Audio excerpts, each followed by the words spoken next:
Picture a slice of pizza. That perfect wedge shape is a sector, and its curved crust, that's an arc. But how do you find the area of that slice or the exact length of that crust? It all boils down to one simple, powerful idea: proportionality. A full circle contains 360 degrees, so any slice is just a fraction of the whole. A sector with a 60-degree angle at the center is simply 60 out of 360, or exactly 1/6 of the entire circle. This fraction is the key to everything. Want to find the arc length, the length of the crust?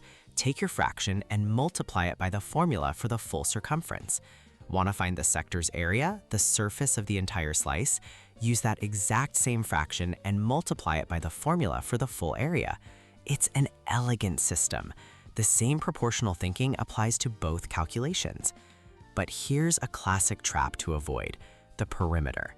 If someone asks for the perimeter of the sector, don't just calculate the arc length.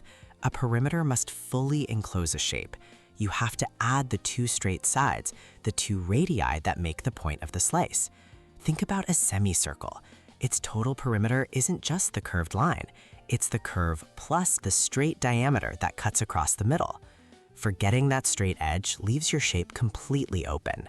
So whether you're dividing a pie, designing a gear for an engine, or calculating the sweep of a radar beam, the math behind any circular slice is the same. It's not about memorizing complex new formulas. It's about finding that one crucial fraction and remembering that a true perimeter always closes the loop.